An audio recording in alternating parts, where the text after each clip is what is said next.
Bom dia, boa tarde, boa noite, você que nos acompanha aqui na nossa live IBNU, hoje do podcast da Bíblia, sobre o assunto Carta aos Romanos. É uma alegria receber você aqui e hoje estamos aqui com os nossos queridos Daniel Pilvesan e Dilean Mello, que já vão falar aí o seu boa noite, bom dia e boa tarde também para todos vocês. E a gente já agradece a presença do pessoal que está acompanhando a gente aí no nosso chat. Se você quiser escrever de onde você está assistindo, né, para a gente saber aí quais lugares desse Brasil e desse mundão de meu Deus aí a gente tem pessoas acompanhando. Vamos lá, Daniel, Dilean, boa noite de vocês para a gente entrar nesse assunto hoje, capítulos 13 e 14 da Carta de Paulo aos Romanos. Boa noite, pessoal. Uma alegria estar aqui com vocês hoje, mais uma vez, aí para a gente falar sobre esses dois capítulos tão interessantes que podem ensinar muita coisa aí para a gente. É isso aí, pessoal. Muito bom ter vocês aí com a gente. A gente vai conversar bastante sobre esses capítulos.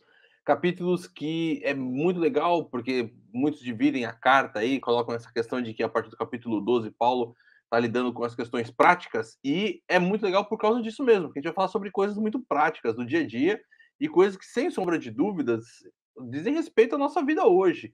A algo bastante atual, falar sobre a questão do que envolve autoridade, falar sobre o nosso relacionamento com o próximo, enfim, falar sobre um monte de coisa aí que eu tenho certeza que vai ser importante para você. Por isso eu convido você a ficar com a gente aí e inclusive mandar sua pergunta, que o Jonatas vai estar aí para responder todas as perguntas hoje. Manda ver, Jonatas.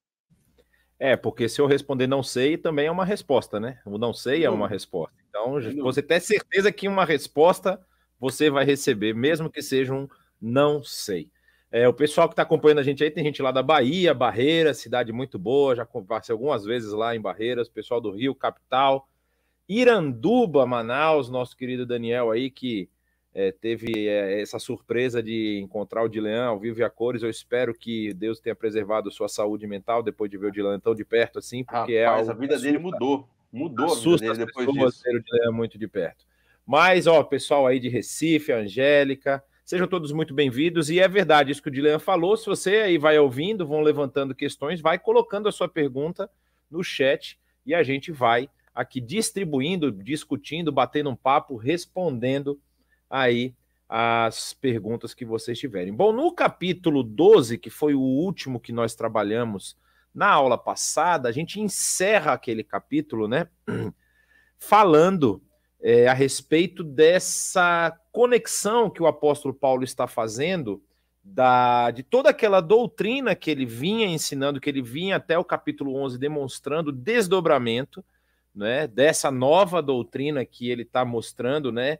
E, na verdade, assim, a gente não pode nem chamar, eu, pelo menos, não gosto de chamar de uma nova doutrina, porque, na verdade, Paulo está colocando diante daquele povo, tanto judeus como gentios, o que sempre foi falado na história e nos escritos, não é?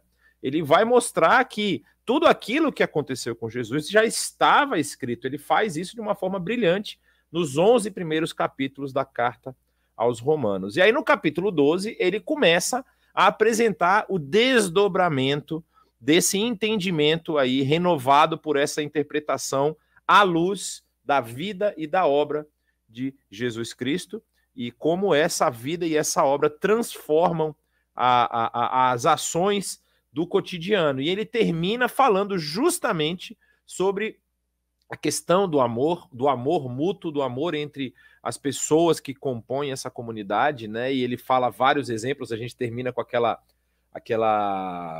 pequeno trecho que ele diz, né? Se seu inimigo tiver fome, dele de comer, se tiver sede, dele de beber, fazendo isso, você amontoará brasas vivas sobre a cabeça dele.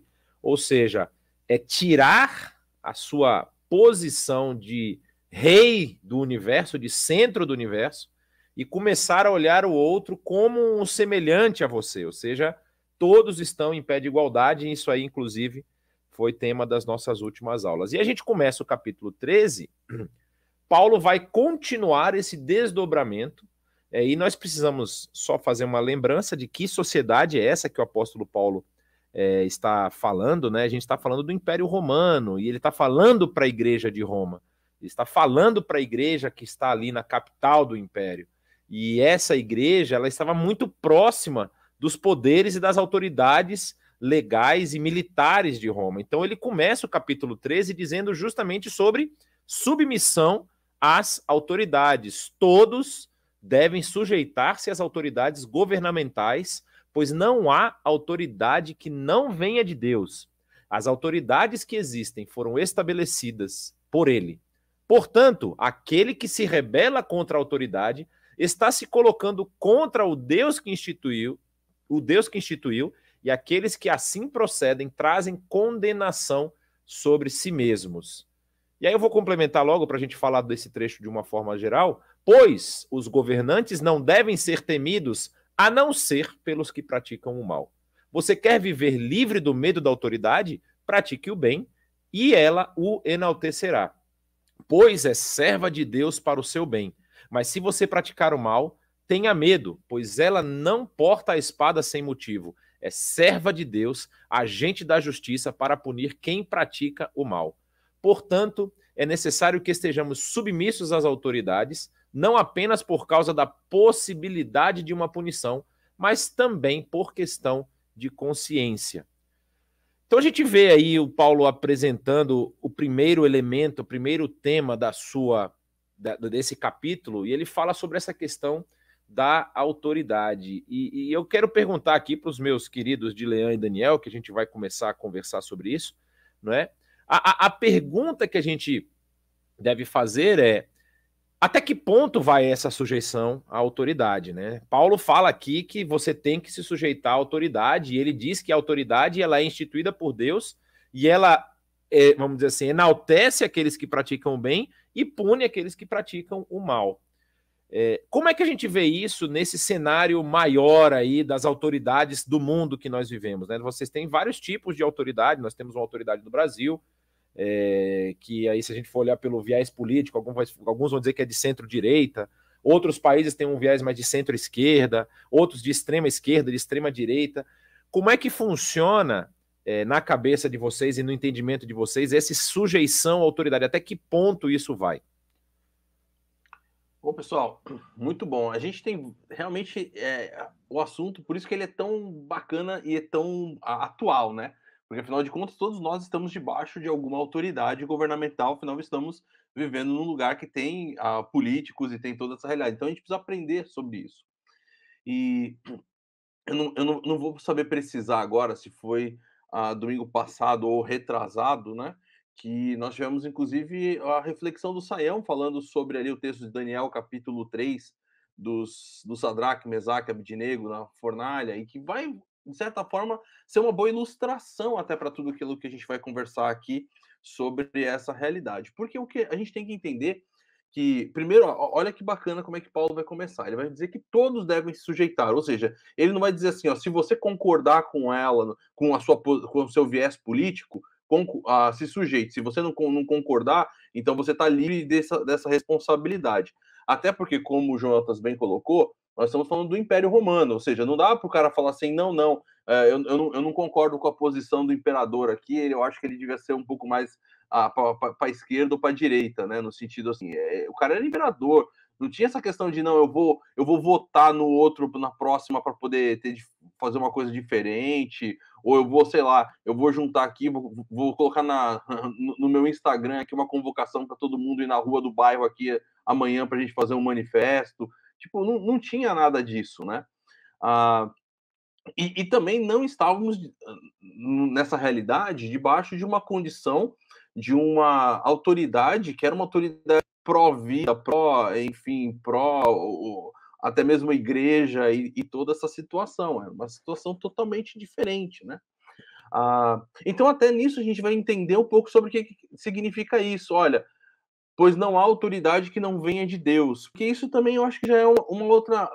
Eu sei que não está exatamente na tua pergunta, mas eu acho que está, vamos dizer assim, é uma escalada de informações que a gente tem, porque o pessoal tem assim, não, esse cara foi eleito porque foi Deus que colocou ali, e sabe, tipo, e coloca o político, né, ou até o presidente, ou seja lá, o primeiro-ministro, quem quer que seja, numa posição assim de tipo, foi Deus que colocou ali e ele então é o escolhido de Deus, ou coisas dessas realidades, né?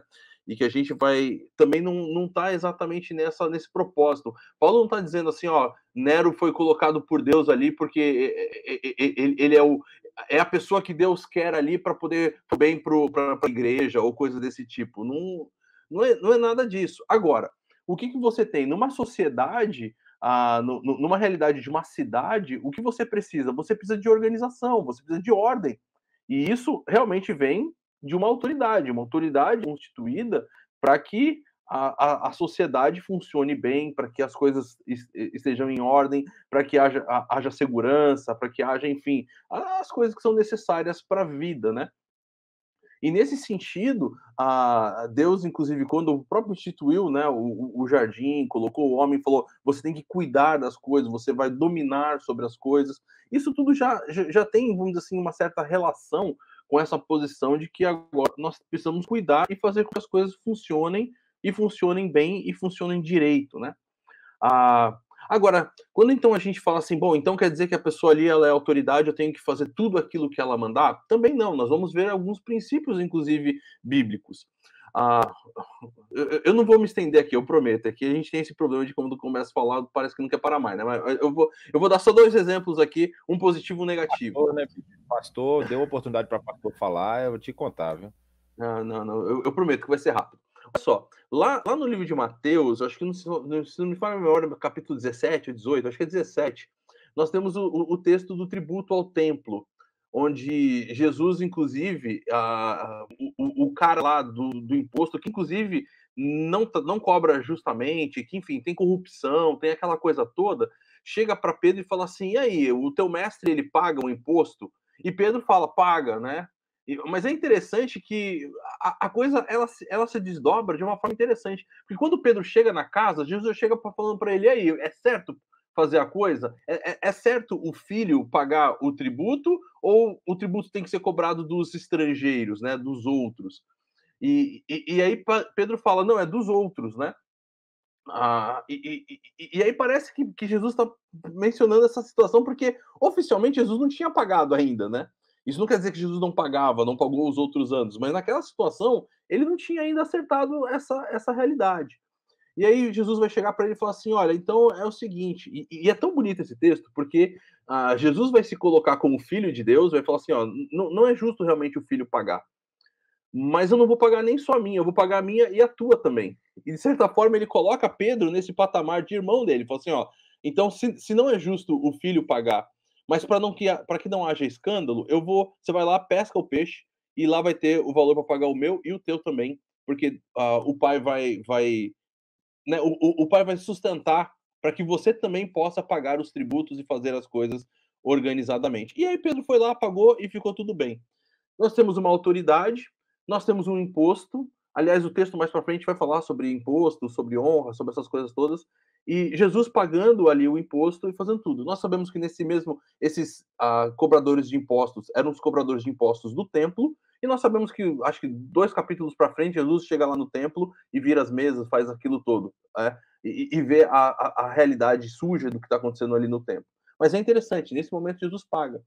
Outro momento, nós temos dos próprios discípulos, quando eles são questionados pelas autoridades e orientados a não falar mais a respeito de Jesus, eles falam: não, importa obedecer a Deus, né? E nesse mesmo propósito, nesse mesmo tipo de pensamento, Sadraque, Mesaque e Abednego falaram assim: olha, Nabucodonosor, se for para a gente ir para a fornalha, manda a gente para a fornalha, mas nós vamos obedecer a Deus. A possibilidade maior, inclusive, é de que eu morra na fornalha. Mas eu sei que se Deus quiser me livrar, ele me livra. Mas eu vou obedecer a Deus e não a essa autoridade constituída, no sentido, Nabucodonosor era o grande imperador, assim como aqui nessa época você tinha. Você tinha um imperador romano que, inclusive, tinha expulso, né, os judeus de Roma, os cristãos, depois volta. Você tem esse monte de coisa, injustiças e coisas assim acontecendo, mas naquilo que faz parte da vida normal, obedeça. aquilo que faz parte das leis, aquilo que faz parte da sociedade funcionar, obedeça. Obedeça porque ela está ali exatamente para criar essa ordem e criar uma sociedade organizada e que funcione. Desculpa, Manão, falei demais. Vai lá, Dani, deixa eu ficar quieto, vai. Opa! Então, não, eu acho que, assim, eu gostaria só de acrescentar, eu concordo com o que o Dilian falou, tudo que ele falou aí é o que eu pensaria em falar.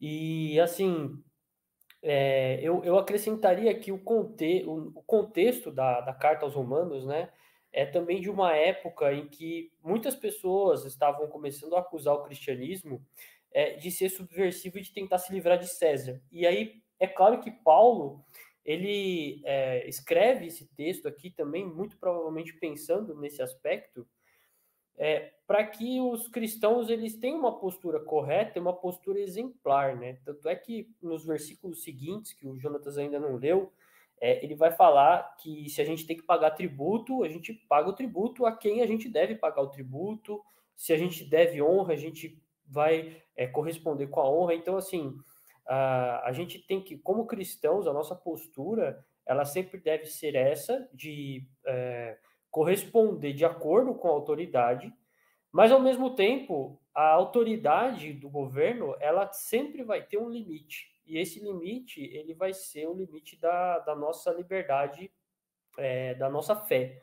Né? Então, o governo, ele tem autoridade para coibir o mal, para punir, né? O Paulo até usa uma linguagem bem forte aqui, bem enfática, né? De que o governo, a autoridade governamental, ela serve para trazer ordem, e isso significa punir a pessoa que está cometendo algum tipo de crime, algum tipo de ilegalidade, alguma coisa que prejudique a ordem da sociedade. E nesse sentido, nós cristãos devemos respeitar a autoridade, mas se a autoridade ela ultrapassa esse papel que Deus outorga a ela, aí cabe a nós nos posicionarmos de acordo com a Escritura. E aí o Dilian citou um exemplo que eu gosto bastante, é o de Daniel capítulo 3, né? Porque lá em Daniel capítulo 3 acontece uma situação bem emblemática, né? O rei lá, Nabucodonosor, manda eles se ajoelharem, né? Manda eles adorarem a figura do rei. E eles falam, não, a gente não vai fazer porque isso você acabou de esbarrar no nosso limite. O nosso limite é a nossa fé.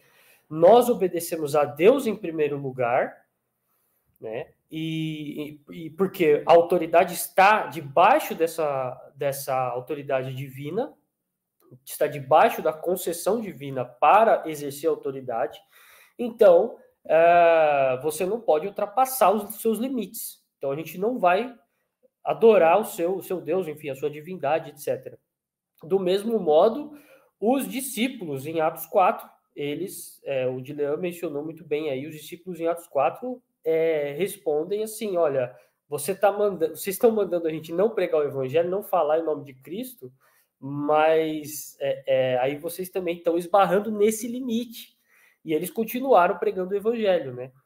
Então, nesse sentido, a gente tem que confiar na autoridade, mas quando tem um limite, quando eles esbarram nesse limite, aí a gente tem que se posicionar também. A gente teria ainda também o Daniel no capítulo 6, né? Indo para a Cova dos Leões. A gente tem aí uma galera, né, que de certa forma não obedece à autoridade constituída, né? Amós também chega, né, contra Jeroboão e tal. E é interessante que o Dilean mencionou uma questão aqui que faz parte desse texto, né? O finalzinho ali do que o Daniel mencionou é que no verso 6 ele diz: é por isso também que vocês pagam imposto, pois as autoridades estão a serviço de Deus, sempre dedicadas a esse trabalho. Deem a cada um o que lhe é devido, se imposto, imposto, se tributo, tributo, se temor, temor, e se honra, honra, não é? Eu acho que é interessante uma questão que isso não é exclusivo da sociedade romana da época, né? Isso está presente em todas as sociedades que a gente vai ver, que é inevitável que o caminho da sociedade conduza há um afastamento de Deus, porque a sociedade, quando caminha sozinha, ela caminha em ações, em vontades contrárias a Deus. Isso a gente vê desde que o mundo é mundo, né? A gente vê lá depois do Éden, Caim e Abel já tem o primeiro assassinato, depois Caim vai lá e faz a sua cidade, começam a povoar as cidades, e o resultado desse povoamento desenfreado e longe de Deus, que a gente vê lá, é Sodoma e Gomorra, por exemplo, não é? Que quando Abraão vai ter o encontro dele com Deus, Deus manda lá os seus servos para poder tirar, no caso eles vão lá para verificar o que a cidade estava sendo acusada, e depois acabam tirando Ló e a sua família. A mulher olha para trás, vira uma estátua de sal e tudo mais, e a gente conhece bem essa história. Mas o que eu quero dizer? Que nesse tipo de sociedade que nós vivemos, o escândalo é inevitável. Ele é inevitável. Aí o que eu acho que o apóstolo Paulo está falando aqui é tipo assim, olha, se vocês forem escandalizar as pessoas, que seja pelo amor que vocês têm uns pelos outros e por representarem fielmente os ensinamentos de Jesus, né? Que não seja por coisas do cotidiano. Ou seja, vocês não têm que pagar imposto? Por que vocês vão falar os cristãos agora não pagam imposto? Isso aí é subversivo político, não é a ideia. A ideia não é uma subversão política, é uma subversão de valores, é uma subversão de comportamento. Então, assim, quando alguém falar, você tem o direito de matar aquela pessoa, como dizia a lei, porque aquela pessoa matou alguma da sua família, você vai liberar perdão, você vai fazer de uma forma diferente, né? Eu me lembro muito do emblemático caso da mulher adúltera de João capítulo 8, não é? Quando os acusadores já estão com as pedras nas mãos, né? Todo mundo esperando lá para poder atirar a pedra na mulher que foi pega em adultério. E Jesus resolve aquela questão com uma simples pergunta. Olha, se ninguém aqui cometeu nenhuma falha, você pode atirar. E aí coloca a situação daquelas pessoas em xeque, né? Existe até umas outras questões naquele texto que são muito interessantes, né? Por que só a mulher foi levada, né? A mulher adulterou sozinha, não é? Ou seja, era o casal que era pego em adultério, a punição valia para os dois. Só que o homem conseguiria testemunhas com maior facilidade, porque a mulher precisava conseguir o dobro de testemunhas para livrar ela, não é? Então tem várias questões envolvidas ali na lei judaica que estão... E Jesus vira para aquela mulher e fala o quê? Agora que todo mundo saiu daqui é minha vez de te punir? Não. Vai lá, minha querida. Vai e muda a sua conduta.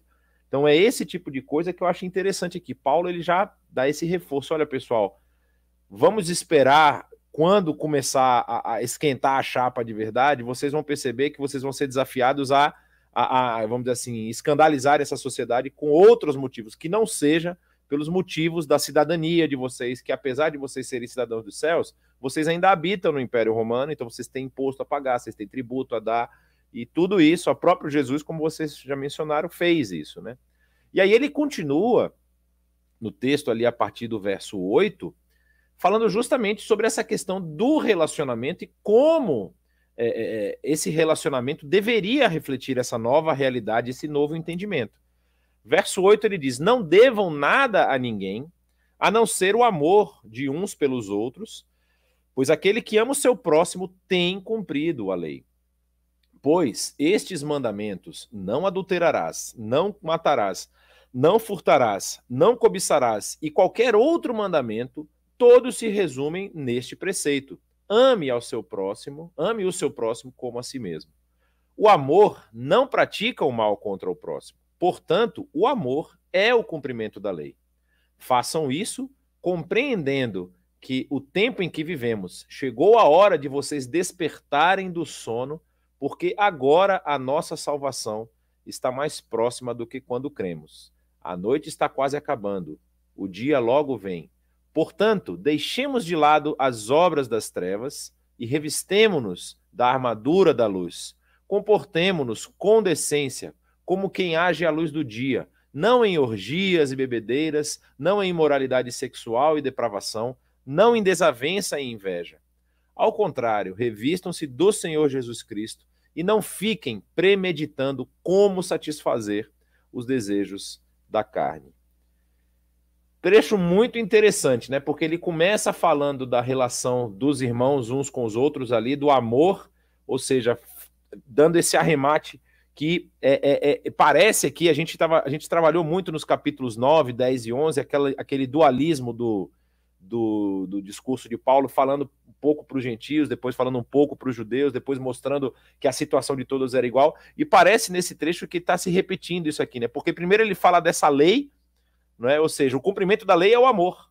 Ele cita os 10 mandamentos aqui, ele cita alguns dos 10 mandamentos. Ele fala, o cumprimento dessa lei é o amor. E depois ele fala de uma realidade que era muito comum na comunidade gentílica, que eram essas festas orgiásticas, bebedeiras, confusão, não é? A balaada, como a gente brinca, né? O Sayão gosta de brincar. A gente tem até... Eu tenho um amigo que ele é muito letrado, assim, no português, e aí toda vez que a gente fala uma palavra que tem uma origem muito obscura, ele dá uma chamada de atenção. Então, quando você fala uma pessoa de bacana, você é um cara bacana. A palavra bacana vem de bacanal, né? Que era uma festa ao deus grego Baco, que era um carnaval brasileiro vezes 10 da potência, né? Tipo assim, acontecia de tudo que você imaginava lá, né? Até bestialidade, coisas assim, sexuais depravadas, assim, acontecia nessas coisas. E o apóstolo Paulo, por exemplo, na carta aos Coríntios, ele relembra que alguns daqueles viveram esse tipo de vida, mas agora estavam vivendo uma vida buscando essa santidade. E aí a gente tem alguns elementos muito interessantes aqui. Eu queria ouvir primeiro o Daniel, por Dilean falar menos dessa vez. Aí eu vou deixar o Daniel falar primeiro, para a gente entrar aqui nesse assunto desse final do capítulo 13, que é muito relevante para como a gente deve ter esse relacionamento de irmandade na igreja, né? Opa, então, eu acho que esse texto, ele é muito interessante, que você colocou muito, muito bem aqui, Jonatas, porque ele começa falando, né, do cumprimento da lei, dos versos 8 até o 10, e aí, logo depois, ele fala no 11, façam isso compreendendo o tempo em que vivemos. Então, essa frase inicial do verso 11, eu acho que ela é muito importante para a gente entender tudo que ele está falando aqui. Por quê? Quando a gente vive, quando você pensa em Paulo escrevendo essa carta, né? Ele, se não me falha a memória, ele estava escrevendo de Corinto. Então, num lugar que acontecia também coisas terríveis, porque se ele estava lá em Corinto, com certeza ele tinha presenciado o pessoal fazendo aqueles sacrifícios horríveis, tinha aquele templo que ficava lá em cima e tal. Então, ele vê isso e ele fala para o pessoal que se converteu. Muito provavelmente tinha muitos gentios aqui, né? Então, ele fala para esse pessoal, olha, vocês têm que compreender o que está acontecendo à volta de vocês, né? Vocês, de um certo modo, parece que ele chama a atenção para o fato de que nós temos que ser sal e luz.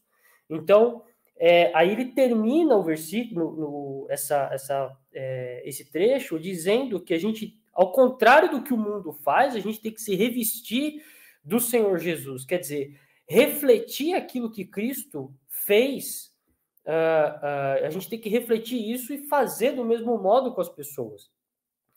E é assim, esse texto, para mim, ele reflete muito o que foi falado no final do capítulo 12, que você mencionou no início. Quer dizer, de amar o inimigo, de você, se o seu inimigo tiver sede dele de beber e tal. Quer dizer, parece que esse texto está refletindo isso. Olha, a gente está vivendo num mundo em que as pessoas elas estão entorpecidas, as pessoas estão buscando a sua, entre aspas, a sua salvação nesses sacrifícios, nessas festas, nessas imoralidades todas, e a gente tem que procurar se posicionar na sociedade de forma exemplar, e a gente tem que procurar se posicionar como sal e luz, refletindo aí o que Jesus fez, fazendo a diferença, né, no mundo em que nós vivemos. Acho que eu poderia ressaltar isso aí. Muito bom, gostei muito, Jonatas. Quer dizer, eu vou dizer que eu não gostei, mas eu gostei. Mas eu não gosto de te elogiar. Da tua linha de raciocínio e do desenvolvimento lógico do texto, né? Porque essa ideia de que realmente a gente tem que atrelar a toda essa situação que está falando sobre a questão da autoridade e tudo, com a questão do amor. E lembrando mais uma vez, porque a autoridade era uma autoridade contrária a eles, né? no sentido de que não era uma autoridade, não, sim, vocês são cristãos, eu acredito que vocês são gente boa, ou coisa desse tipo. Pelo contrário, Paulo, por exemplo, quando conhece Priscila e Áquila, né, eles estão saindo fora de Roma exatamente porque foram expulsos. Então, assim, você tem uma realidade de agressão. E nós sabemos que depois o Império Romano, inclusive, vai trazer muito sofrimento para a igreja, para os cristãos, enfim, a coisa vai ficar bastante complicada por muito tempo. E aí, então, quando a gente se depara com tudo isso e fala assim, pô, qual é a minha decisão de vida? Como é que eu vou lidar quando a questão está complicada? Seja ela com um inimigo, como termina Romanos capítulo 12, se teu inimigo tiver fome e tiver sede, o que você vai fazer? Vai falar assim, bom, se ele está com fome e sede, ele está mais fraco, está mais fácil de eu arrebentar com ele, né? Ou vou então sentar aqui na varanda de casa e esperar ele definhar de vez e curtir esse momento, ou eu vou agir de uma forma que mostre para as pessoas essa divindade em mim, no sentido de que há algo diferente, eu sou sal e luz do mundo, Deus está em mim, e então como que Deus age, e é interessante que o próprio apóstolo Paulo vai falar na carta aos Romanos, que Deus prova o seu amor para conosco quando nos enviou Jesus, quando nós éramos seus inimigos, né? Ou seja, é nesse ponto que daí a coisa vai chegar nessa coisa tão particular. Então agora a gente vai começar a demonstrar o amor, e uma das coisas do amor é exatamente essa. Quer queira, quer não, a nossa vida sempre vai arrumar pessoas que são contrárias à forma como nós vivemos, que não gostam de coisas, ou que, como você falou, vai escandalizar de alguma forma. Bom, então a gente ser escandalizado e que a marca seja exatamente pelo tanto que nós amamos, pelo tanto que nós demonstramos essa vida diferente que nós temos. E aí, então, nós estamos obedecendo exatamente essa lei, que é a lei do amor.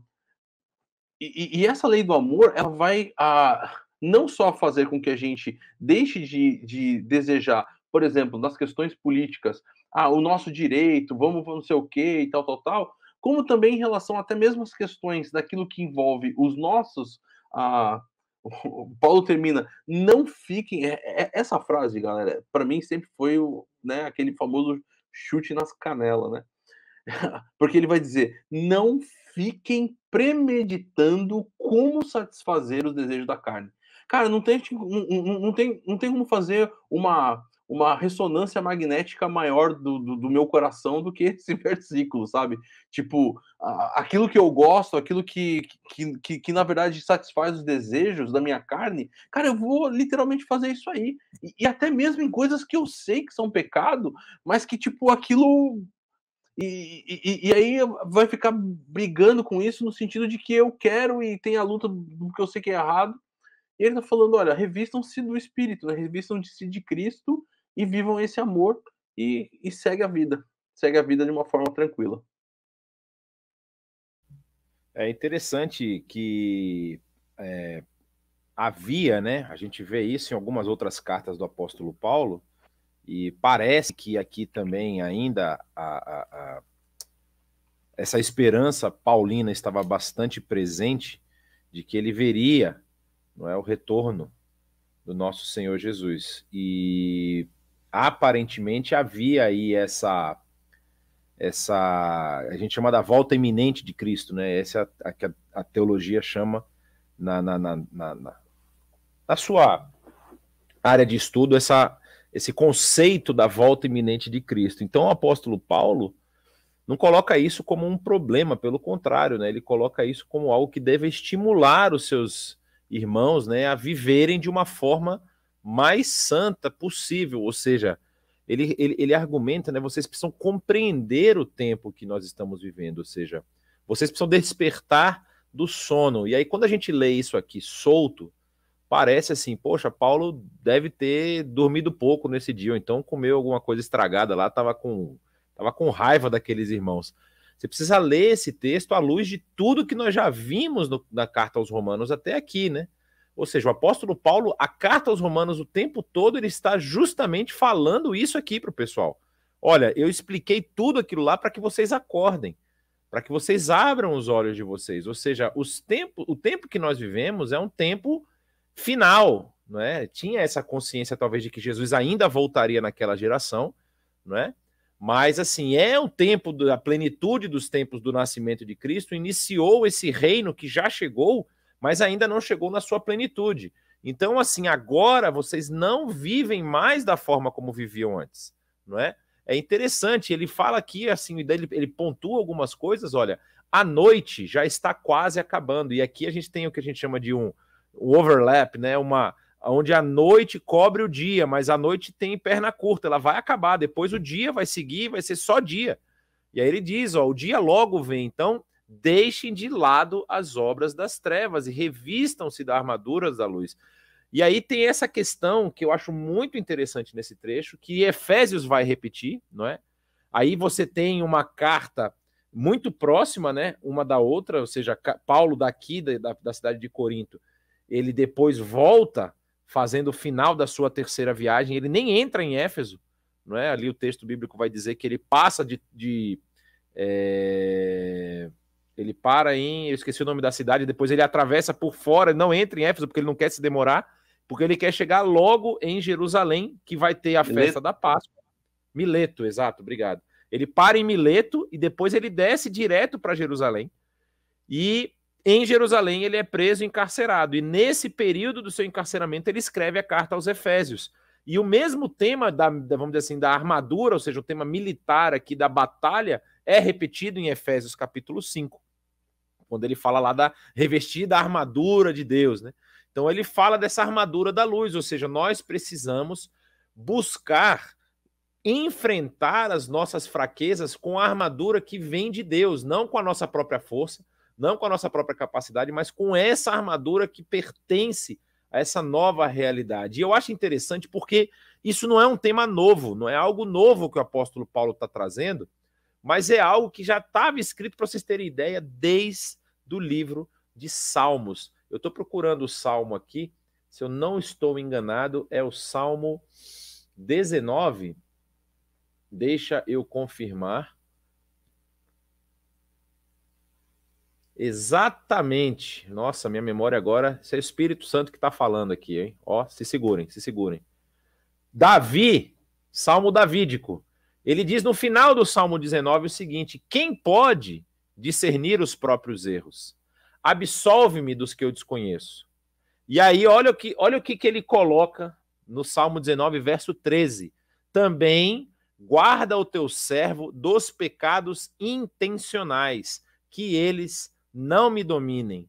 E o apóstolo Paulo retoma exatamente isso aqui. Olha o que ele diz no verso 14 do capítulo 13, ao contrário, revistam-se do Senhor Jesus Cristo e não fiquem premeditando como satisfazer os desejos da carne. Isso é uma mensagem muito direta para nós que buscamos viver uma vida digna, uma vida santa diante do nosso Deus e diante do nosso Senhor Jesus. Porque ele aponta que é uma realidade. Nós premeditamos os pecados algumas vezes. E é uma luta que nós temos que travar. Nós temos que nos revestir dessa armadura da luz, como ele aponta. Efésios vai até estender, ou seja, vai destrinchar as partes dessa armadura de uma outra forma. Bem interessante. Vale a pena depois você ler o que está lá no capítulo 5 de Efésios. E aí... é chave isso aí, né? É chave, porque quando tu vai fechar... Porque todo o texto está fazendo tu olhar para fora, né? Olhar para o próximo, até para o inimigo e tal. Agora, o contrário disso é exatamente você olhar só para os seus próprios desejos. E aí a próxima parte vai ser a paulada nisso, porque se tu se fechar nos seus próprios desejos, uma das formas é exatamente você começar a se equiparar com o próximo, né? E falar, esse aqui é fraco, esse não sei o quê, vou me escandalizar ali, não sei... E aí, tipo, porque todo o teu desejo vai ser de satisfazer você mesmo. Te cortei, Manão, desculpa, foi mal. O objetivo da live é justamente esse, que vocês me cortem e entrem com insights, coisas que vocês percebem no texto, e a gente vai aqui conversando aos poucos, né? E aí a gente vai entrar numa parte, até o Dilean dele mencionou agora, que é bastante interessante, porque ela vai falar... na verdade, essa parte ela é um reflexo não apenas do que nós vemos na carta aos Romanos, mas ela reflete um pouco aquilo que Paulo coloca lá em Filipenses capítulo 2, né, quando ele vai falar da atitude de Jesus Cristo. Ou seja, ele fala assim, ó, vocês que estão aqui escrevendo aos Filipenses devem ter a mesma atitude que o Senhor Jesus. Eu não vou ler o texto aqui, porque é um texto para mim muito, muito forte, mas aqui o apóstolo Paulo está falando um desdobramento prático disso, porque ele vai mostrar que realmente no relacionamento da igreja vai haver ali uma possível, vamos dizer assim, comparação, rusga, e o objetivo desse encontro, dessa comunidade, Deixa só eu fazer uma coisa. Antes de eu entrar aqui na questão do capítulo 14, teve uma pergunta aqui que foi do Carlos Carvalho, que é do capítulo 13 ainda. Eu acho que a gente podia responder antes da gente passar para o próximo capítulo, que ele fala lá no início, quando a gente estava falando da questão da sujeição das autoridades. Ele fala assim, ó, no caso do Brasil, a referência de autoridade é a Constituição, os governantes deverão estar alinhados com a Constituição. É uma questão muito interessante, importante, porque, assim, como o Dilean mencionou na fala dele, Roma estava sob o domínio do imperador. Não havia partido político. Havia divisões políticas. Você tinha o Senado, que brigava muitas vezes com os generais. Você tinha uma relação política conturbada também em Roma. César, o Júlio César, o primeiro dos Césares, o que recebe o nome de César, ele é morto por um complô do Senado, não é? Numa batalha que depois vai acontecer lá, o Brutus participa, que foi um afilhado do César lá, e tem toda uma história por trás disso. Então, não é uma região sem conflito. Nós vivemos numa república federativa democrática. E essa é uma pergunta que eu faço para muitas pessoas que são contrárias ao governo X ou ao governo Y. Aí eu falo assim, dos nossos últimos 4 representantes maiores, né? Nós tivemos o Lula, nós tivemos a Dilma, depois o Michel Temer por 2 anos, depois o Bolsonaro. A pergunta é, esses 4, enquanto estavam no governo, eles governavam para quem? Para os eleitores ou para a população em geral? Essa talvez seja uma lógica que a gente acaba esquecendo. Ficou tão bipartidário o negócio que a gente acaba esquecendo que o presidente ele não representa o partido dele ou aqueles que votam nele. Ele é o representante de 100% da nação.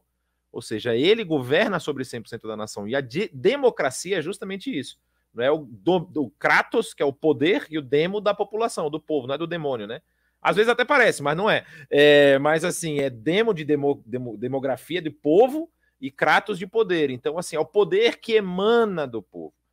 E aí não adianta você chorar pelo leite derramado. O cara que está lá representa você, concorde você com ele ou não. Eu não sei se o Daniel, que também é da área do direito aí, conhece bastante, pode até melhorar a minha resposta aqui. Eu acrescentaria o seguinte, que o que acontece, eu gostei que você falou aí de Roma, né, que você deu o contexto todo de Roma, porque tem uma diferença muito grande de como era a autoridade em Roma e como é a autoridade hoje, né? A gente teve uma construção de um sistema político todo ao longo dos últimos, digamos aí, 300 anos, que mudou completamente, né? E hoje eu diria que ele pergunta se a referência de autoridade é a Constituição. Na verdade, eu diria que não. A referência de autoridade é o povo, é aquilo que o povo decide. Porque se o povo decidir mudar a Constituição vai ser mudada. Então, a referência de autoridade acaba sendo o povo. Nesse sentido, a Constituição é um mero reflexo. Tanto é que, se você for olhar nos últimos anos, a nossa Constituição Federal ela teve mais de 100 emendas. São mais de 100 emendas constitucionais que alteraram a Constituição, né? Mostrando aí que a Constituição de 88 ela era um bebê e hoje ela cresceu, né? Se tá mais adulta, digamos assim. Boa ou ruim, não vamos discutir isso aqui, mas isso mostra que a referência da autoridade ela acaba sendo o povo, né? Mas isso decorre do sistema que nós estamos participando, que é um sistema, como disse o Jonas aí, é uma república federativa e democrática, né? Então, acho que é isso. Acho que, e aí, só para completar o raciocínio, né? O governante, que ele pergunta, né? Os governantes deveriam estar alinhados com a Constituição? Em princípio, sim, porque a Constituição reflete essa vontade do povo. Então, eu diria que sim. Perfeito. Eu acho que nisso aí daí, a resposta, né? Ou é o complemento exatamente do que o Jonas tinha falado, porque daí o presidente ele não vai estar alinhado com o seu público eleitoral, ele vai estar alinhado com a Constituição, que deveria ser o reflexo do povo brasileiro, né? Então, é esse momento onde vai ultrapassar essa realidade. E lembrando sempre do que Paulo falou aqui, porque quando Paulo ele fala no verso 6, 13 e 6, né, ele fala assim, é por isso também que vocês pagam impostos, pois as autoridades estão a serviço de Deus, sempre dedicadas a esse trabalho. Quer dizer, nesse sentido a gente tem que sempre lembrar que Deus outorgou a autoridade ao governante, a gente pode falar de presidente, governador, prefeito, etc., senador, tudo mais. Todas essas autoridades, elas têm esse poder porque Deus autorizou, né? Então, aí é que tá, essa autoridade, ela tem que exercer esse papel de acordo com aquilo que Deus autorizou, né? Deus, por exemplo, não autorizou que um governante faça, por exemplo, um genocídio como foi feito aí no século XX. A gente tem tantos exemplos de genocídios, né? É óbvio que isso foge à competência do governante, porque o governante ele tem que governar em prol do povo, para o bem, para trazer a ordem, para punir aquele que faz o mal. E Paulo ele dá bem esse tom aqui em Romanos 13. Exatamente. E aí a gente entra nesse caminho aí de você respeitar a autoridade, mas também, né, que é a sequência do capítulo que nós lemos, entender o momento, o ambiente que você está vivendo, não é? É tão interessante isso, porque naqueles anos, isso eu não acho que é algo exclusivo dos tempos antigos, do tempo dos da patrística, que é posterior aí ao tempo dos apóstolos, né, o tempo apostólico. Aí você vê o tempo dos pais da igreja, chamado de patrística, e depois você tem outros movimentos, né, movimentos monásticos e tudo mais. Eu não acho que seja um movimento exclusivo daquela época, eu acho que hoje ainda existem muitas pessoas que fazem isso, que eu vou mencionar aqui, mas chegou uma época em que a escravidão ela foi utilizada em prol do evangelho, ou seja, pessoas se lançavam como escravos para serem levados para outras terras para poder lá testemunhar desse evangelho. Então, assim, entender os ambientes, também entender o sistema de governo, entender aonde está a sua esperança é algo preponderante. E esse final do capítulo 13 que nós vamos ler é uma abertura do apóstolo Paulo dizendo assim, olha, vocês precisam refletir fora a mudança que aconteceu lá dentro. Ou seja, aquilo que nós viemos falando nos outros capítulos aqui de como tudo se processou e como é essa nova vida, precisa agora ser um reflexo ter o reflexo nas ações de vocês. Porque, olha só, no capítulo 14 ele já começa dando um exemplo. Ele falou, olha, vocês precisam aceitar o que é fraco na fé sem discutir assuntos controvertidos. Um crê que pode comer de tudo. Já outro, cuja fé é fraca, come apenas alimentos vegetais. Aquele que come de tudo não deve desprezar o que não come, e aquele que não come de tudo não deve condenar aquele que come, pois Deus o aceitou. Quem é você para julgar o servo alheio? É para o seu senhor que ele está de pé ou cai, e ficará em pé, pois o Senhor é capaz de o sustentar. Então, eu não sei exatamente aqui qual é o tom que o apóstolo Paulo está tentando dar, não é? Mas existe aí uma disputa, como é que eu posso dizer assim, um entendimento de que nesse período do capítulo do Império Romano e da Igreja de Roma ali, vocês vão lembrar muito do que o apóstolo Paulo falou nos capítulos anteriores a respeito desse tratamento que estava acontecendo tanto dos judeus para com os gentios e dos gentios para com os judeus.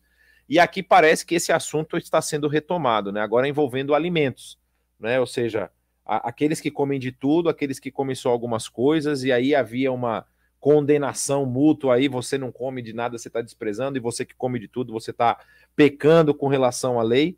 Então existe essa ideia por trás do texto de que havia uma rixa de qual era o procedimento correto, né? Qual era a forma correta de viver. E o apóstolo Paulo, ele fala, ó, vocês têm que parar de discutir essas coisas. Se você acredita que não pode comer de tudo, não coma. Você come aquilo. E você acredita que pode comer de tudo, coma. E aqui eu acho interessante porque ele coloca um elemento aqui, eu não sei se... A gente tem que lembrar que praticamente 60% do Império Romano, a cidade de Roma, era de 59% a 62% era escravo, não é? Ou não cidadãos, vamos deixar assim. Os cidadãos eram 30%.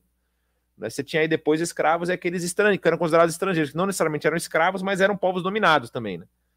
Então, assim, é possível que haja aqui até uma questão de preocupação, no sentido assim, ó, esse cara aí não vai suportar comendo só essas coisas que ele tá querendo. Porque olha que interessante, ele fala assim, ó, quem é você para julgar o servo alheio?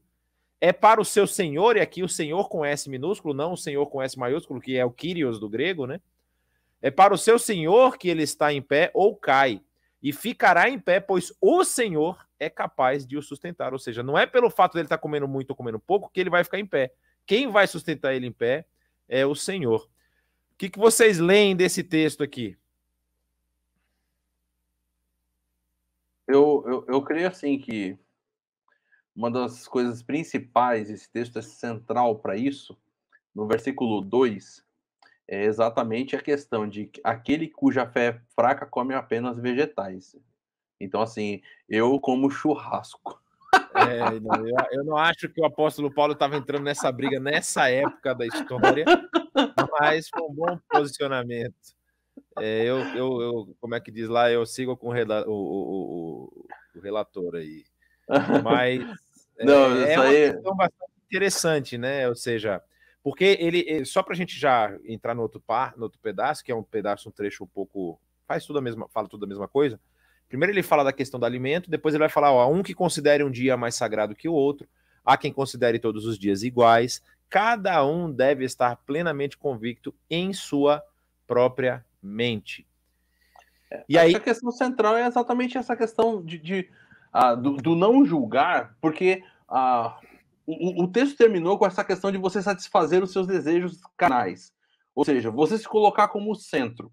E, de certa forma, é você impor para outra pessoa que o cristianismo certo é a regra que você criou para você, entende? Então, assim, se eu como, então é certo comer. E se o cara não come, então ele não tá bem com Deus, ele não tá bem com a sociedade, ele não tá bem com ninguém. E eu sou o juiz, não é mais Deus.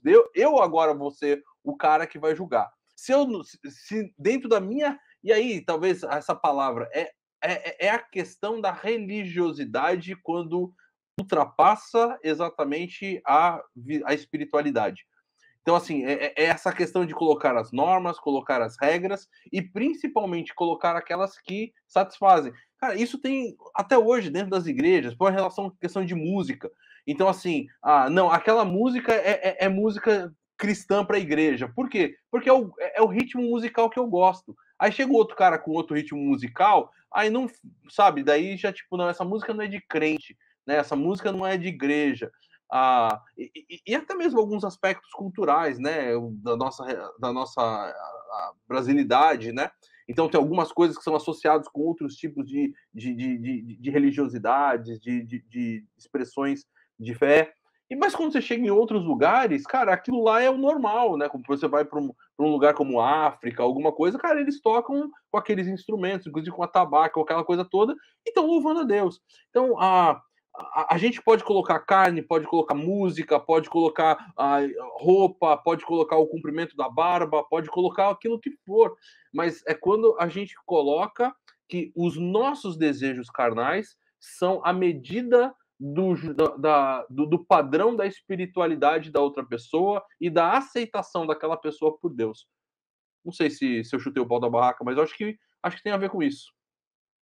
Eu acho que, complementando aí o que o Dilian falou, tem esse posicionamento da religiosidade daquela pessoa que acha que tem que se fazer tudo de um jeito ou de outro, e também tem o posicionamento da pessoa que fala assim, esse sujeito é fraco, então deixa ele no canto dele aí, nem vamos falar com ele e tal, né? Quer dizer, Paulo, ele está combatendo os dois posicionamentos, tanto da pessoa que despreza o fraco, quanto da pessoa que julga o sujeito que faz ou que deixa de fazer. Então, me parece aqui que Paulo, ele está tratando muito da questão da motivação. Quer dizer, por que que eu faço ou por que que eu não faço? E aí a motivação vai ser o tema dele nos próximos versículos. A gente percebe aí, por exemplo, que ele vai falar no verso 7, ele diz assim, pois nenhum de nós vive apenas para si e nenhum de nós morre apenas para si. Se vivemos, vivemos para o Senhor, se morremos, morremos para o Senhor. Assim, quer vivamos, quer morramos, pertencemos ao Senhor. Quer dizer, a motivação daquilo que a gente faz, a motivação da nossa vida, a primeira tem que ser Deus. A gente faz as coisas porque a gente ama a Deus, porque, como a gente viu aqui até antes, no capítulo 13, né? A gente quer se revestir do Senhor e a gente quer ser sal e luz. Então tem toda essa questão. E aí, se a minha motivação ela é o Senhor, beleza. Eu também tenho que analisar se essa motivação ela não é egoísta. Então, se eu estou colocando uma regra por uma questão egoísta, que nem o Dilean falou aí, né? Não, tem que ser do meu jeito. Acho que também envolve um pouco dessa questão aí do egoísmo. E também Paulo está tratando aqui das questões secundárias. E é sempre bom a gente lembrar que existem questões que a gente tem que bater o pé, né? Então, por exemplo, Jesus é Deus. Essa é uma questão que não dá para abrir mão. Mas tem questões como, por exemplo, que nem ele fala aqui, né? Se a gente vai comer legumes ou não, vai comer carne e tal.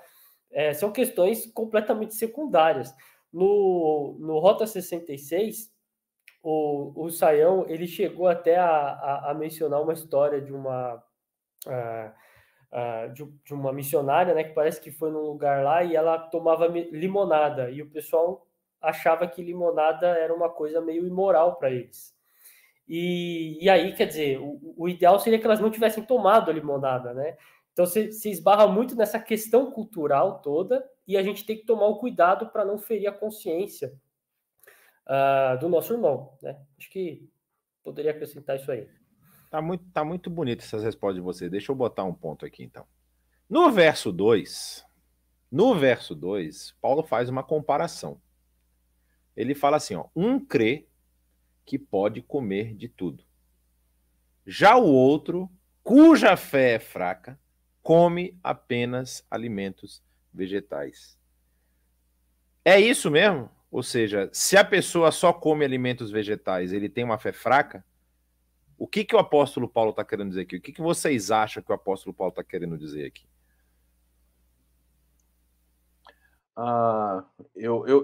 Bom, eu comecei a minha fala anterior falando exatamente isso, né? Então, assim, mas eu acho que não é exatamente, claro, não é exatamente essa a questão.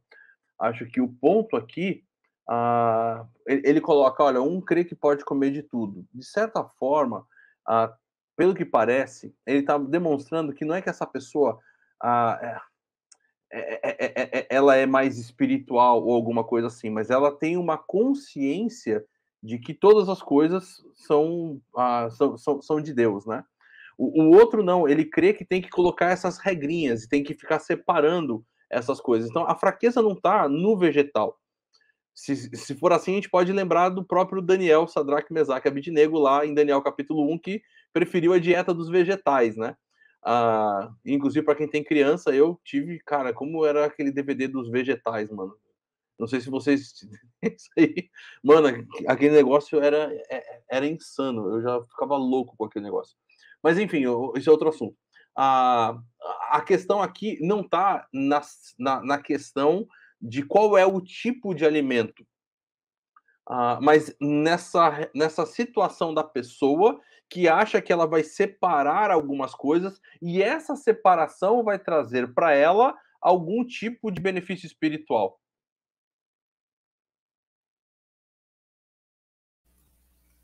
Vai deixar assim, Daniel? Vai ficar por aí? Não, eu acho que é bem por aí mesmo. Eu acho que a questão toda está na motivação. é a motivação da pessoa. Então, assim, se ela...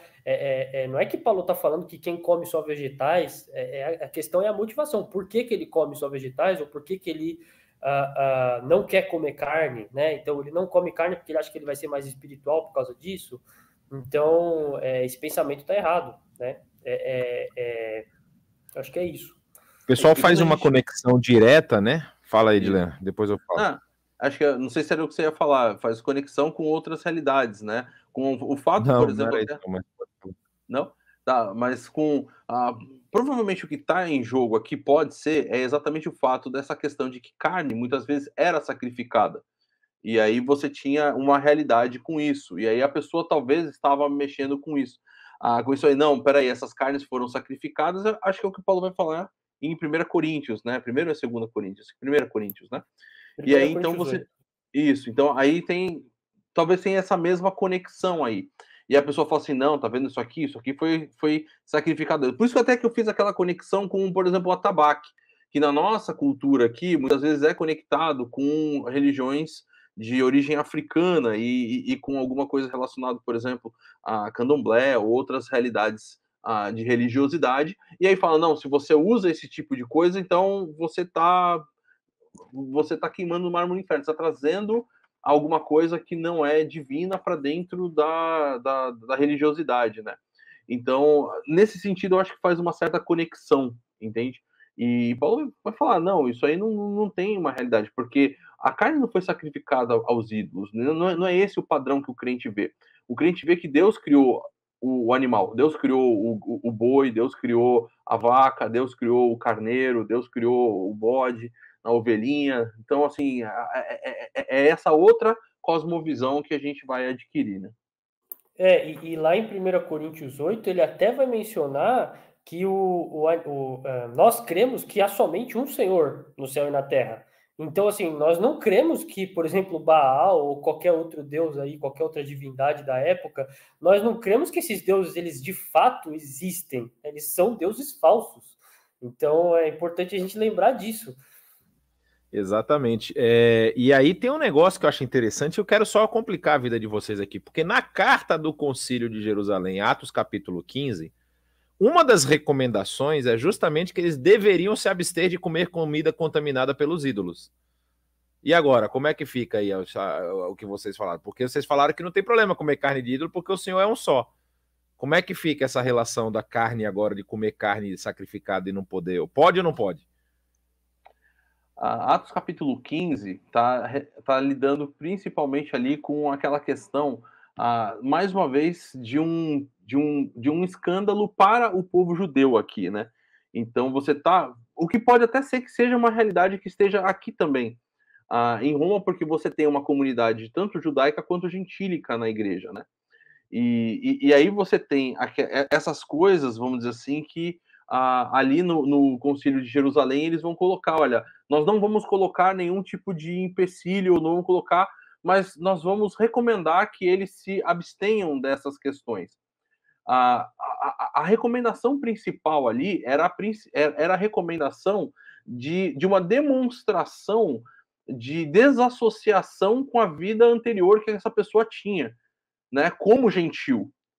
Não está falando sobre o comer na mesa da casa da pessoa, né? Não está falando sobre essa situação. Não está falando sobre você comprar uma carne no mercado para você ir comer com a sua esposa e seus filhos em casa. Mas principalmente com essa associação a esse mundo e culto gentílico que existia. Acho que o receio era que, comendo a carne que eles sabiam que poderia estar vindo do mercado, uma carne que tinha sido sacrificada aos ídolos, acho que o receio que essas pessoas tinham, muito provavelmente era, se eu comer, eu estou compactuando com aquele sacrifício. Então, o sujeito ele falava, eu não vou comer nenhum tipo de carne para não correr o risco. Mas aí Paulo está falando, olha, se você se ninguém te falou nada, se vai lá no mercado e compra, como de tudo que se vende no açougue, ele vai falar, né? Então, acho que a questão toda aí, a preocupação de Paulo, que ele trata com tanta sensibilidade, é a questão da consciência, né? Então, para você não ferir a consciência do seu próximo. Fala aí, Jonatas. Não, então, eu acho que é uma progressão, né? Porque naquele momento lá, assim, ainda estava esse burburinho, a pancada maior que o apóstolo Paulo viveu na sua segunda viagem, que é o que vai gerar, não é, a motivação da carta que eles vão levar na terceira viagem, é ele chegar nos locais onde ele tinha passado e ouvir das pessoas que a fé deles em Cristo Jesus não era suficiente, né? Eles tinham lá aqueles judaizantes que falavam do cumprimento das obras da lei, né? Que era o que? Você circuncidar, você parar de comer carnes, certos tipos de alimento, né? Tinha toda a questão da alimentação caché, de guardar os sábados e as festas, que aquilo fazia parte do processo salvífico, ou seja, isso precisava integrar a vida das pessoas. E aí a discussão lá em Atos capítulo 15 é justamente, poxa, se nem o nosso povo conseguiu suportar essa carga, como é que a gente vai botar num povo que nem conhecia, nem sabia do que, tipo, chegou de paraquedas agora na festa e já tá tendo que carregar pedra? Não, peraí, eles não precisam disso. Então é essa a discussão. E quando Paulo fala em Corinto, lá no caso, na primeira carta aos Coríntios, ele fala de Éfeso, não é? Aí ele escreve as cartas aos Coríntios na sua terceira viagem, quando ele está em Éfeso, o período longo que ele passa em Éfeso. Ele fala justamente isso, né? Ou seja, porque a realidade do povo lá era uma realidade muito difícil. Então você tinha na igreja de Éfeso e na igreja de Corinto muitos escravos. É aquele escravo diferente, né? Que a gente fala em escravo, a gente tem uma ideia de escravidão brasileira muito pesada. Era um escravo que ele, na verdade, ele servia ao seu senhor muitas vezes para pagar uma dívida, não é? Então não era literalmente o cara que ficava algemado ao pé do tronco e tudo mais. Tinha escravos, por exemplo, que eram tutores dos filhos dos grandes ricos da época, né, dos cidadãos. Então o cara era contratado para ensinar uma língua específica, para ensinar, fala-se até da história lá do Alexandre, se eu não me engano, né, de Aristóteles e tudo mais, né, que se Aristóteles era ou não era um escravo, tem essa discussão. Então, assim, essa questão que vai agora permear o resto do texto, ela é muito importante. Eu estava falando antes, de Leandro, que o verso 2 parece estar associado ao verso 14 desse capítulo, né? Porque no 14 o apóstolo Paulo já fala, ó, como alguém que está no Senhor Jesus tem plena convicção de que nenhum alimento é por si mesmo impuro, a não ser para quem o assim considere, para ele é impuro, parecendo fazer eco com o que vocês falaram. Ou seja, a questão do alimento impuro traria para a pessoa que o consome impureza, ou seja, pelo que ele ingere. E lembrando o que Jesus falou lá numa das suas discussões com os fariseus, não é o que entra no homem que contamina o homem, mas é o que sai dele, porque a boca fala do que o coração está cheio. Então, na verdade, a contaminação não é pelo de fora para dentro, pelo alimento impuro e tudo mais, e sim aquilo que o coração dele vai refletir quando ele fala. Ou seja, a impureza já está dentro do homem, né? Então, a gente continua no texto aqui, porque realmente a gente avançou bastante na hora. Ele vai continuar dizendo assim, ó, cada um deve estar plenamente convicto em sua própria mente. Aquele que considera um dia como especial para o Senhor, assim o faz. Aquele que come carne, come para o Senhor, pois dá graças a Deus. Aquele que se abstém, para o Senhor se abstém e dá graças a Deus. Pois nenhum de nós vive apenas para si, e nenhum de nós morre apenas para si. Se vivemos, vivemos para o Senhor, e se morremos, morremos para o Senhor. Assim, quer vivamos, quer morramos, pertencemos ao Senhor. Por esta razão, Cristo morreu e voltou a viver, para ser Senhor de vivos e de mortos. Portanto, você que julga por que julga o seu irmão? E por que despreza o seu irmão? Pois todos compareceremos diante dele, diante do tribunal de Deus, porque está escrito, e aqui uma citação do texto de Isaías capítulo 45, por mim mesmo jurei, diz o Senhor, diante de mim todo joelho se dobrará e toda língua confessará que sou Deus. Assim cada um de nós prestará contas de si mesmo a Deus.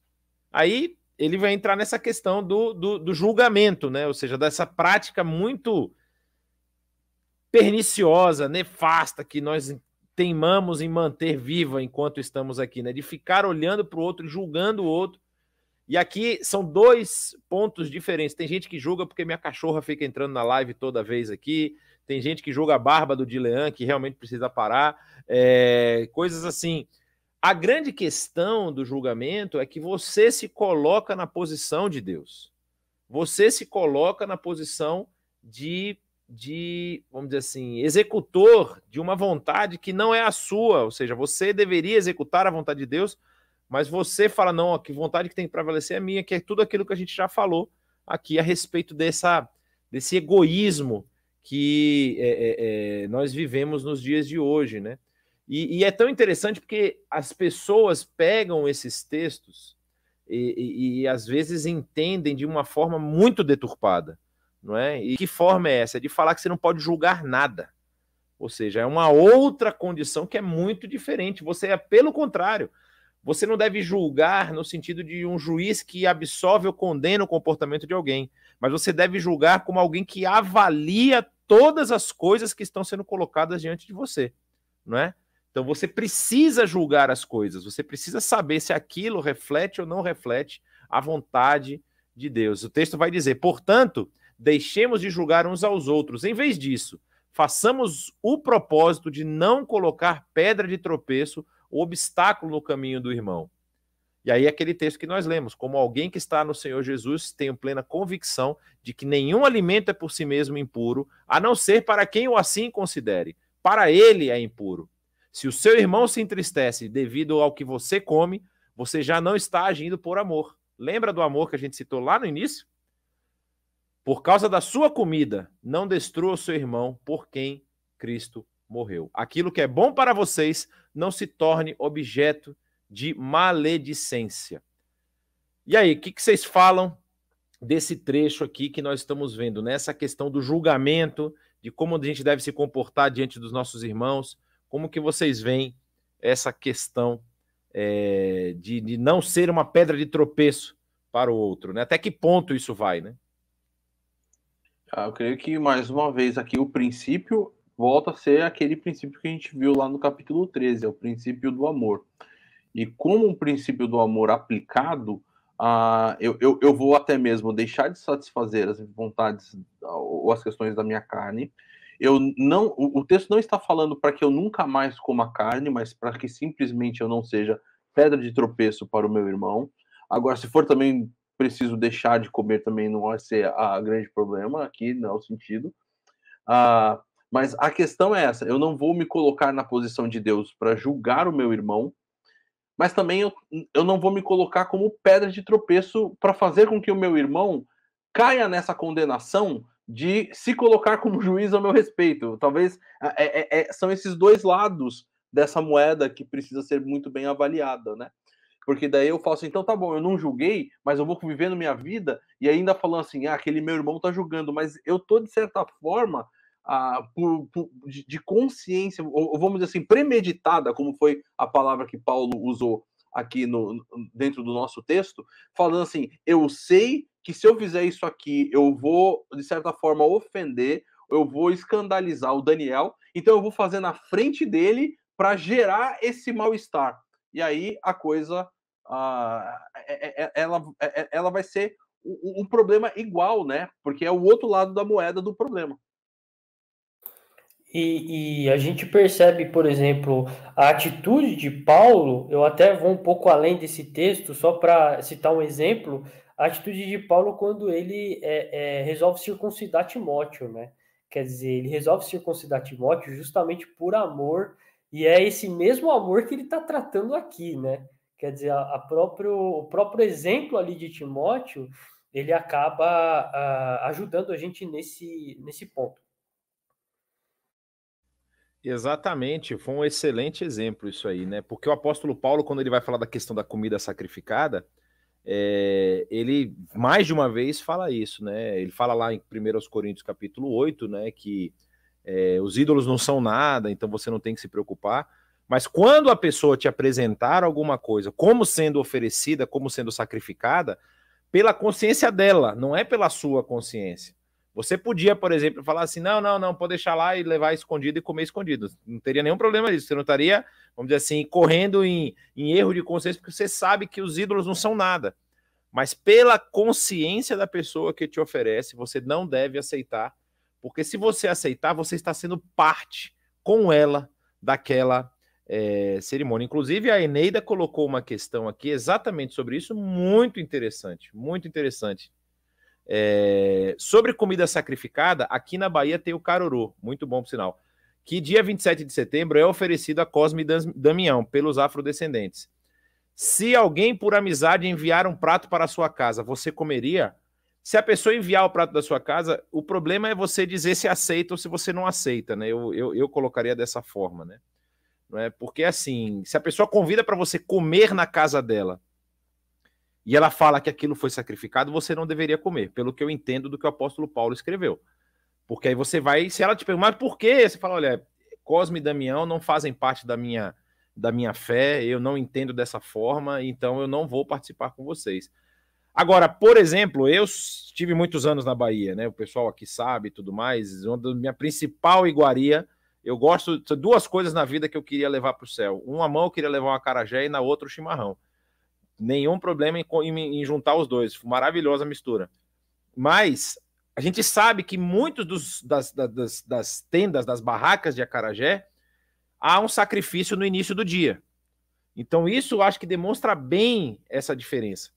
Uma coisa é uma pessoa te convidar para comer um caruru, como você falou aí no dia de Cosme e Damião, e falar que aquilo ali foi oferecido a Cosme e Damião. E o apóstolo Paulo vai além. Se você for convidado para comer e ninguém falar nada, você deve comer. Você deve comer. Porque daí você não está participando só de uma comida, você está participando, de certa forma, do rito em si, né? Acho Sim, que tem, exatamente. Você tem a ver com essa realidade, né? Então, aí o que acontece? As baianas, elas começaram a perceber que elas perdiam clientela, principalmente clientela evangélica, quando elas falavam que havia feito a oferenda. Então, a parte da oferta, eu não sei se acontece ou se não acontece ainda. Eu acredito que ainda aconteça nas baianas que são de religião afro. Elas fazem a oferta do acarajé lá para as entidades, para os ídolos lá dentro das religiões afro. Mas quando eu vou comprar um acarajé, a mulher não me fala nada. Eu peço acarajé com vatapá, com caruru, com camarão, com não sei o quê, pimenta quente, sempre tem que ser quente. Sempre que você for na Bahia, você pede bastante quente o acarajé, que você vai ter uma experiência única, né? E aí, assim, vou lá e como o acarajé. Então, isso o apóstolo Paulo, ele fala com muita clareza, né? Então, assim, essa questão tem mais a ver dentro da comunidade da fé, das dúvidas, e a gente tem que sempre lembrar que a gente está à luz do que foi falado na carta aos Romanos. Então havia ali uma disputa, vamos dizer assim, de qual comportamento era mais aceitável diante de Deus. E a gente vê isso nos capítulos 9, 10 e 11, vê um pouco no capítulo 12, e aqui no capítulo 14, o apóstolo Paulo está tentando desarmar esse pessoal, falando, gente, vivam em amor. Vivam em amor, amem o seu irmão ao ponto de você não satisfazer um seu desejo que ofende o seu irmão. Essa é a lógica do texto. Essa é a lógica. Ou seja, olha o que ele fala. Ó. Aquilo que é bom para vocês não se torne objeto de maledicência. Ou seja, não coloque, não dê oportunidade para o seu irmão falar mal de vocês por algo que simplesmente você gosta, mas que você pode abrir mão. Você não precisa comer. E ele não está dizendo aqui, não coma nunca mais nenhuma carne. De hora nenhuma ele fala isso. Ele fala assim, ó, quando vocês estiverem em comunhão, não façam aquilo que ofende ou que machuca o seu irmão. Façam aquilo que seja agradável. E aí também tem o outro lado. O irmão não pode ficar julgando aquele que come só porque a pessoa come, porque você não come. Então é mais uma questão de demonstração de amor do que qualquer outra circunstância. Pode falar, Daniel. Dilean, quer falar? Dilean tá quase dormindo. Vai falar nada, não? Não, manda ver. Então vamos embora, porque a gente está chegando no final do capítulo, e aí ele diz o seguinte, aquilo que é, pois o reino de Deus não é comida nem bebida, mas é justiça, é paz e alegria no Espírito Santo. Aquele que assim serve a Cristo é agradável a Deus e aprovado pelos homens. Por isso, esforcemo-nos em promover tudo quanto conduz à paz e à edificação mútua. Não destrua a obra de Deus por causa da comida. Todo alimento é puro, mas é errado comer qualquer coisa que faça os outros tropeçarem. É melhor não comer carne, nem beber vinho, nem fazer qualquer outra coisa que leve o seu irmão a cair. Assim, seja qual for o seu modo de crer a respeito dessas coisas, que isso permaneça entre você e Deus. Feliz é o homem que que não se condena naquilo que aprova, mas aquele que tem dúvida é condenado a se comer, porque não come com fé. E tudo que não provém da fé é pecado. Eu acho que esse resumo aqui do final do capítulo é importantíssimo. Tudo o que não provém da fé é pecado. Então, se na sua fé você ainda tem dificuldades em fazer certos tipos de coisa, você precisa conversar com o Deus da sua fé. Você precisa alinhar a sua fé a esse Deus. E aquele que tem essa consciência, vamos dizer assim, talvez mais madura, de entender que Deus é Deus de todas as coisas, é criador de todas as coisas, não vai fazer isso na frente daquele que talvez não tenha uma consciência tão clara, não é? Por exemplo, a gente fala de comida aqui, o Dilean mencionou mais cedo, tem gente que gosta de ouvir rock, tem gente que gosta de ouvir certos tipos de música, e talvez ouvir isso perto de outra pessoa seja escandaloso para aquela pessoa. Não faça isso se você vai escandalizar o seu irmão. Ouça aí no seu fone de ouvido e tudo certo. E vamos para frente. Bom, temos algumas perguntas ainda, né? O Carlos até mencionou aqui, né, a questão da... A carne sacrificada aos ídolos, se for consumida sem você saber que ela era sacrifício, não é pecado. Mas por causa da consciência, sabendo, não deveriam comer, não era isso? É basicamente isso aí. Foi o que a gente... Acho que essas perguntas, de certa forma, nós respondemos ao longo do tempo, né, do texto, né? A grande questão é essa. A carne oficialmente não é pecado. Comer ou não comer a carne não é pecado. A grande questão é essa, porque a carne foi criada pelo próprio Deus. E os deuses não existem. Então, assim, a gente não tem que estar preocupado com isso, mas a gente tem que estar preocupado com a consciência do nosso irmão. Esse é o grande ponto, né? Então, a gente tem que estar preocupado com um amor que deve nos unir ao nosso irmão, que come ou que deixa de comer. Esse é a linha, a grande estrada que nós precisamos trilhar. Perfeito. Tem essa questão aqui, a Marília também colocou, tem pessoas que criticam as festas juninas que os crentes participam, dizem que elas são festas idólatras, festa do boi e outras festas. O que vocês têm para falar disso aí? Bom, a gente pode falar, existe mesmo algumas coisas que entram dentro do mesmo princípio da questão da comida. Por exemplo, eu estive em Parintins na semana passada, onde tem a festa do boi. E a festa do boi não é só uma festa no sentido de comemorar um boi, né? Existem aspectos religiosos que estão ali ligados. Existem essas questões. Então, assim, mais uma vez, é aquela coisa, se a gente trocar carne por música, por dança, por festa, o princípio vai continuar sendo sempre o mesmo, não vai mudar, né? Então, por exemplo, se eu sei que, na verdade, aquele lugar ali está sendo... Não é festa do boi ou nada, mas é uma coisa que está sendo realmente ritualística dentro de uma compreensão, de uma cosmovisão de fé daquelas pessoas, onde eles estão oferecendo alguma coisa para os seus deuses, para a divindade que eles creem. Eu devo participar disso aí? Não devo participar. É claro que não. Agora, não há nenhum problema em juntar com meus irmãos em Cristo. E, aliás, posso depois mandar o endereço para todo mundo, porque o Jonas vai oferecer milho, vai oferecer paçoca e todas essas coisas, tudo aquilo que a gente come de gostoso, algodão doce, lá na casa dele. Vocês podem ir para vocês fazerem a paçoca e o fubá. Né? Então, assim, não há problema nenhum em a gente comer isso aí tudo junto com os nossos irmãos em Cristo, com os nossos amigos, e a gente ter uma noite gostosa de comer pipoca, algodão doce, e milho e todas essas coisas, né? Tipo... Não tem nada de errado em absolutamente nenhuma dessas comidas, bebidas ou qualquer realidade. Tanto que Paulo, até sobre bebida alcoólica, Paulo vai falar aqui no texto, né? Porque ele menciona até a realidade do vinho, né? Então ele tá falando, galera, a questão envolve isso aí. Então, assim... O verso 21. É melhor não comer carne nem beber vinho, né? Nem beber vinho. Então, assim... Então ele não tá falando que beber vinho é errado, ou comer carne é errado. Ele tá falando assim, olha, se a questão aqui vai envolver essa compreensão das outras pessoas e vai escandalizar essas pessoas, então não coma. Então não beba, exatamente, né? E lembrar também desse dessa última parte aqui da passagem, que ele fala que seja qual for o seu modo de crer a respeito dessas coisas, que isso permaneça entre você e Deus. Feliz é o homem que não se condena naquilo que aprova. Quer dizer, às vezes pode surgir uma situação que você está inserido e aquele momento você não consegue definir muito bem. Então, por exemplo, eu mesmo já fui chamado para ir num evento que eu sabia que era uma coisa que não iria agradar a Deus, e na hora eu recusei. Mas se eu não soubesse, e eu tivesse ido e tivesse descoberto depois, eu estava de consciência limpa, né? Eu não sabia. Então, a gente também tem que ter essa sensibilidade desse texto aqui. Eu acho que a gente respondeu basicamente todas as perguntas. Tem uma pergunta aqui no final, que é um outro tema, mas a gente pode também dar uma pincelada, né? Me surgiu uma dúvida hoje: na antiga aliança só eram salvos aqueles que eram judeus? Se não, cite algum exemplo. Obrigado e boa noite. Tá um pouco fora do nosso tema da carta aos Romanos.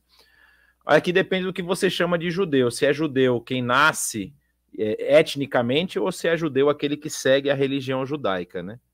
Se for etnicamente, ou seja, os descendentes de Abraão, você tem vários exemplos, né? Você tem Ruth, você tem Raabe, você tem outros exemplos de pessoas que foram incorporadas aí e que fazem parte dessa aliança, que não necessariamente etnicamente eram judeus. Aí a questão é como que essas pessoas eram salvas, né? A gente já respondeu isso em outras lives a respeito da esperança depositada no Deus que salvaria toda a humanidade através do seu povo Israel e no Messias que viria. Então, não necessariamente somente os seguidores do judaísmo tinham essa fé, não é? Existe até o caso lá do Naamã. Naamã, para mim, é um caso bastante emblemático, né?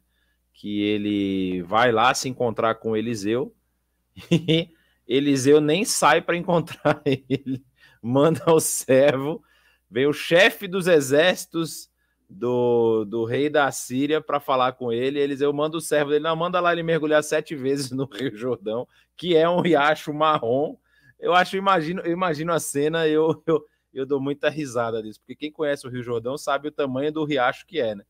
E aí ele fala, manda ele mergulhar 7 vezes. Eu falei, poxa, mas lá não tinha um rio muito melhor para eu mergulhar. E aí tem essa situação que ele depois ele fala que ele vai entrar no templo do Deus do seu Senhor, mas ele precisa se ajoelhar porque o Senhor segura no braço dele, mas ele não vai depositar a sua fé. Então havia, sim, outras formas de se chegar ao conhecimento da salvação de Deus através do seu povo e através do seu Filho Cristo Jesus. Alguma questão sobrou aí? Alguém viu alguma coisa? Não? Acho que então chegamos ao final da nossa aula hoje. Muito obrigado por terem acompanhado a nossa aula até agora. O desfecho aí, o boa noite do Daniel e do Dilean para a próxima, para o encerramento da nossa aula, e já esperando a próxima, que será a última, na semana que vem. É isso aí, pessoal. Muito obrigado por terem acompanhado com a gente. Obrigado pelas interações aí, pelo bate-papo, né? Com as perguntas. Foi muito gostoso mesmo. Valeu, Jonatas. Valeu, Daniel. E a gente lembra vocês, se você chegou aqui no nosso canal hoje, então se inscreve aqui no canal da EBNU. Tem vídeo todos os dias aí, com muita informação, conteúdo sempre grátis, aulas completas de vários livros da Bíblia, de vários assuntos, que vai ser uma grande bênção para você. E você pode não só aproveitar disso, mas compartilhar com todas as pessoas que você quiser. Beleza. Pessoal, foi um prazer aí estar com vocês, falar aí sobre esses 2 capítulos e até a próxima aí. Valeu, pessoal. Muito obrigado. E como o Dilean falou, semana que vem nós temos a nossa última aula, né, nosso podcast final aí a respeito da carta aos Romanos, pegando os últimos 2 capítulos dessa carta no desfecho muito interessante. Deus os abençoe. Até a próxima. Tchau, tchau.